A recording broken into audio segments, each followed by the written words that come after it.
Welcome back to Dr. Chris's Key to the Manager's Mindset. I'm thrilled to have you join me today as we delve into the fascinating realm of global etiquette in the business world.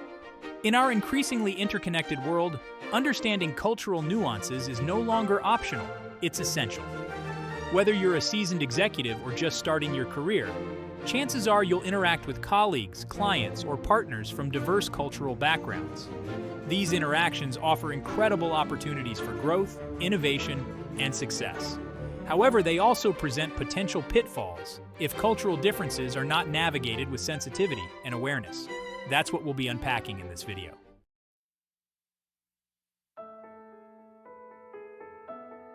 Now, you might be wondering, what exactly are cultural nuances and why are they so important? In essence, cultural nuances are the subtle but significant differences in how people from various cultures communicate, interact, and interpret the world around them. These nuances can manifest in various ways, from communication styles and body language to attitudes towards time, hierarchy, and decision-making processes. Imagine, for instance, a business negotiation between a team from a highly direct culture, like the United States, and a team from a more indirect culture, like Japan. The American team, accustomed to straightforward communication, might openly express their opinions and expectations, while the Japanese team, valuing harmony and saving face, might be more hesitant to voice disagreements directly.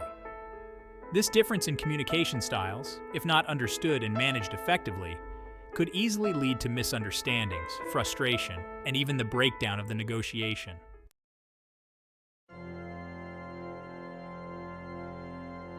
Let's dive deeper into the subtle yet impactful world of cultural nuances with some real-world examples. Imagine a scenario where a German engineer is collaborating with a team in China.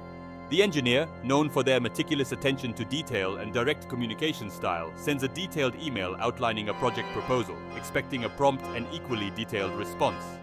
However, the Chinese team, accustomed to a more hierarchical and indirect approach, might hesitate to respond directly or voice potential concerns, fearing that doing so might be perceived as disrespectful or challenging the engineer's authority. This difference in communication norms, if not recognized, can lead to delays, frustration, and a breakdown of trust.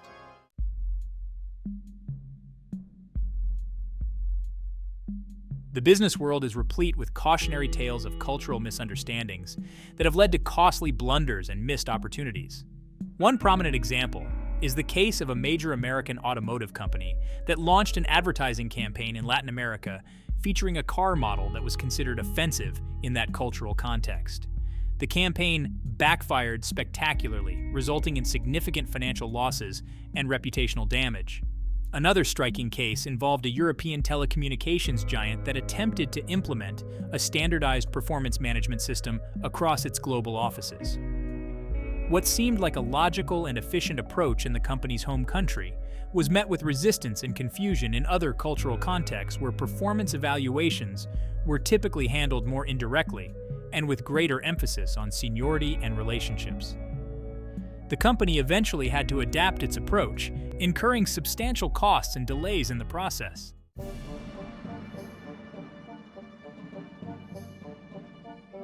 Decoding cultural dimensions. High context versus low context communication. One of the most fundamental cultural dimensions that shape business interactions is the concept of high context versus low context communication.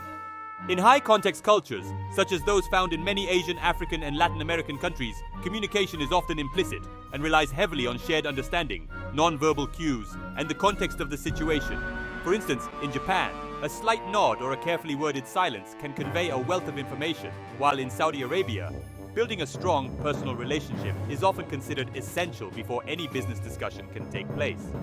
On the other hand, low-context cultures, such as those prevalent in North America and Western Europe, tend to value explicit and direct communication, where the message is conveyed primarily through words.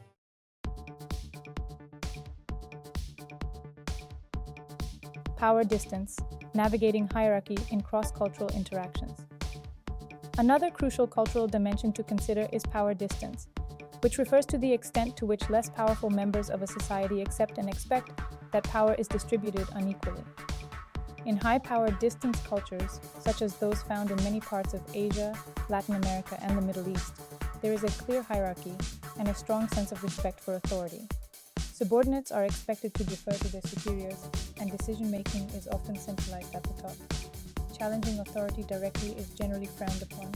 In contrast, low-power distance cultures, such as those prevalent in Scandinavia, Australia, and New Zealand, tend to value equality and encourage open communication and collaboration across all levels of an organization.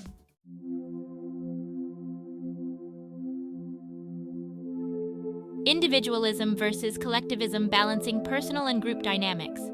The dimension of individualism versus collectivism centers around the relative importance placed on individual versus group identity and well-being. Individualistic cultures, primarily found in North America, Western Europe, and Australia, emphasize personal achievement, self-reliance, and individual rights. In these cultures, people are expected to look after themselves and their immediate families first. Competition is often encouraged, and individual contributions are highly valued. On the other hand, collectivist cultures, commonly found in Asia, Africa, Latin America, and parts of Southern Europe, prioritize group harmony, loyalty, and the well-being of the collective over individual needs.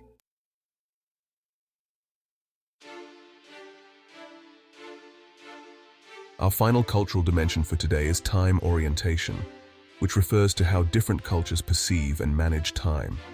Monochronic cultures, primarily found in North America, Northern Europe, and Japan, view time as linear and finite. They value punctuality, adhere to schedules rigidly, and prefer to focus on one task at a time. In these cultures, time is money, and deadlines are taken very seriously. On the other hand, polychronic cultures, common in Latin America, the Middle East, Africa, and parts of Southern Europe, have a more fluid and flexible approach to time.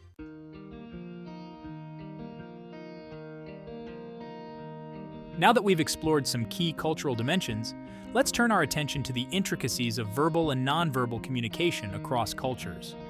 Language, of course, plays a pivotal role in global business interactions. While English might be the lingua franca of international commerce, assuming everyone is equally fluent or that language proficiency alone guarantees effective communication can be a recipe for misunderstandings. Even when speaking the same language, subtle differences in accents, dialects, and colloquialisms can create confusion. For instance, a British manager using the phrase "table a proposal," meaning to discuss it, might be surprised to learn that their American colleagues interpret it as postponing the discussion.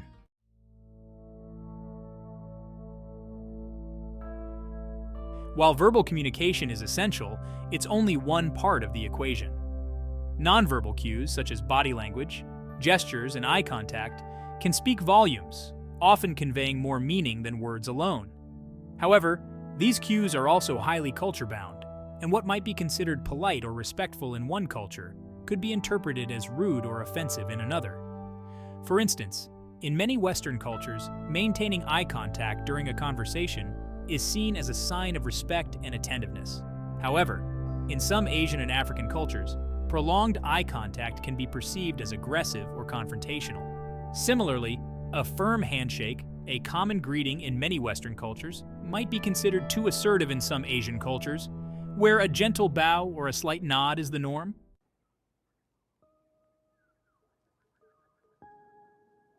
Section 3. Mastering the art of written communication. Cultural considerations for clarity and respect. In our digital age, written communication, particularly email, has become a cornerstone of global business. However, even in the seemingly neutral realm of cyberspace, cultural differences can significantly impact how messages are interpreted. What might be considered a clear and concise email in one culture could be perceived as abrupt or disrespectful in another. For instance, in some cultures, such as those found in North America, getting straight to the point in emails is considered efficient and professional. However, in many other cultures, particularly in Asia and the Middle East, building rapport and establishing a personal connection are considered essential before delving into business matters. In these cultures, beginning an email with a polite inquiry about the recipient's well-being or sharing a brief personal anecdote is often appreciated.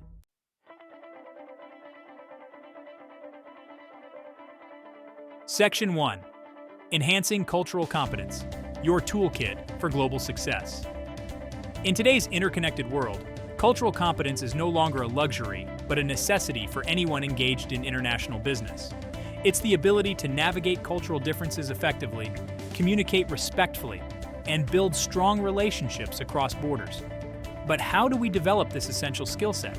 The good news is that cultural competence is not an innate trait, but a learned skill that can be cultivated through conscious effort and practical strategies.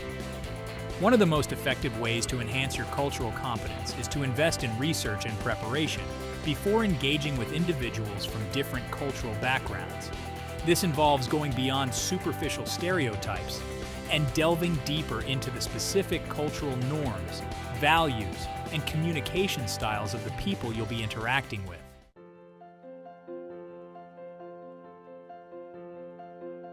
Section 2. Cultivating cultural sensitivity. The art of active listening and observation. While research and preparation are essential, true cultural competence extends beyond book knowledge. It requires cultivating cultural sensitivity, a heightened awareness of and responsiveness to the subtle cues and unspoken rules that govern behavior in different cultural contexts. This involves developing the ability to observe, listen attentively, and interpret nonverbal cues accurately without imposing our own cultural biases.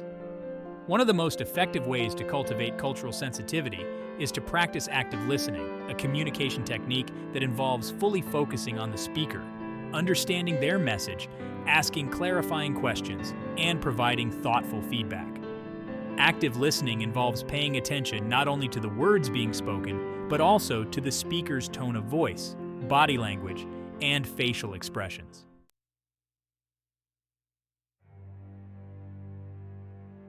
Section 3. Building bridges, not walls. Strategies for strong international relationships. Building strong relationships is essential for success in any business environment, but it takes on added significance in cross-cultural settings.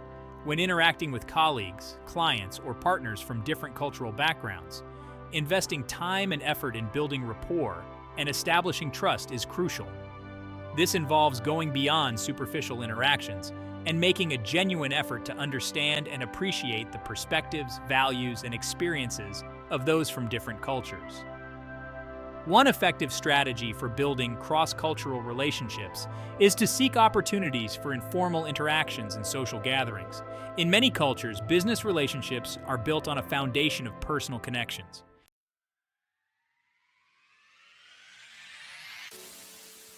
Section 1. The Global Advantage. Embracing cultural intelligence for success. As we've journeyed through the intricacies of global etiquette, from deciphering subtle non-verbal cues to navigating the complexities of high-context communication, one overarching theme emerges.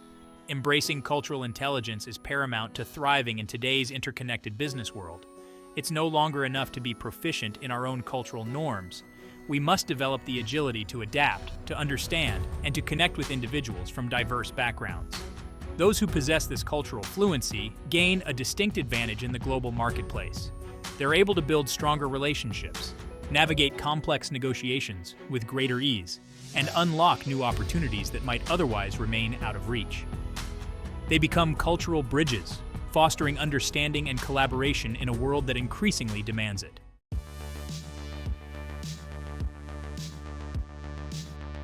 Section 2. Your journey to cultural fluency, a call to action. Our exploration of global etiquette wouldn't be complete without a call to action. I encourage you to view this video not as a destination, but as a springboard for your own journey toward cultural fluency.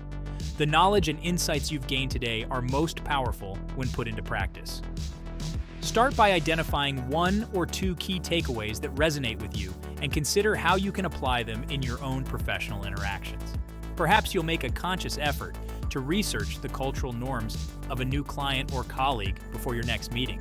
Or maybe you'll challenge yourself to be more mindful of your own nonverbal cues and how they might be interpreted across cultures. Remember, developing cultural intelligence is an ongoing process, one that requires continuous learning, self-reflection, and a willingness to step outside of our comfort zones. Embrace the journey, seek out opportunities for cross-cultural engagement, and never underestimate the power of genuine curiosity and a willingness to connect with others. Thank you for joining me on this enlightening exploration of global etiquette. I hope the insights we've shared today empower you to navigate the complexities of our interconnected world with greater confidence, sensitivity, and success. Until next time, keep learning, keep growing, and keep building bridges across cultures. If you found this video helpful, why not give it a like and consider subscribing to our channel? We'd love to hear your thoughts and questions in the comments section below. And if there's a topic you'd like us to tackle in a future video, don't hesitate to let us know.